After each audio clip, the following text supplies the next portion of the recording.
ಮಲ್ಲಪ್ಪ ಅಂತನಾ? ಯಾವ ನಿಮ್ಮದು? ಸೂಳಗಿರಿ ಸರ್. ಸುಳ್ಗಿರಿನಾ? ಸೂಳಗಿರಿ. ಹಾಂ, ಎಷ್ಟು ದಿವಸ ಆಯಿತು ನೀವು ದೊಡ್ಡ ಜಾತ್ರೆಗೆ ಬಂದು? ಇವಾಗ ಬಂದಿರಿ ಸರ್. ಇವತ್ತೇ ಬಂದ್ರಾ?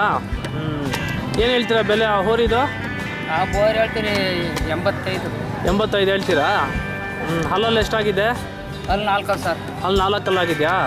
ಎಷ್ಟು ವರ್ಷದಿಂದ ಸಾಕ್ತಾ ಇದ್ದೀರಾ ನೀವು? ಇವಾಗ 2 ವರ್ಷದಿಂದ ಸಾಕ್ತೀವಿ. 2 ವರ್ಷದಿಂದ ಸಾಕ್ತಾ ಇದ್ದೀರಾ? ಎಲ್ಲಿ ತೊಗೊಂಬಂದಿದ್ದು ನೀವು ಇದನ್ನ? ನಾವು ತೆಗ್ದಿರಿ ಅಲ್ಲಿ ಇದ್ರತಾವ ಯಾಪ್ನಳಿತಾವ. ಯಾಪ್ನಹಳ್ಳಿ ಹತ್ರನಾ? ಏನು ಬಿತ್ತು ನಿಮ್ಗೆ ಅವಾಗ ಬೆಲೆ? ಅವಾಗೇ 90 ಆಗೈತೆ. ಹೌದು, ಅದೇ ಬೆಲೆಗೆ ಕೊಡ್ತಾ ಇದ್ದೀರಾ? ಅದು ಬೆಳೆ 2 ವರ್ಷ ಸಾಕು, ಅದು ಬೆಳೆ ಕೊಡೋಕ್ಕಾಗ್ತದೆ ಸರ್. ಹಂಗೆ. ಹಬ್ಬಕ್ಕೆಲ್ಲ ಬಿಟ್ಟಿದ್ರಾ? ಹಬ್ಬಕ್ಕೆ ಬಿಟ್ಟಿದ್ರಾ? ಸರ್. ಚೆನ್ನಾಗಿ ಓಡ್ತಾ? ಸರಿ ಸರಿ ಸರಿ ಸರಿ ಸರಿ.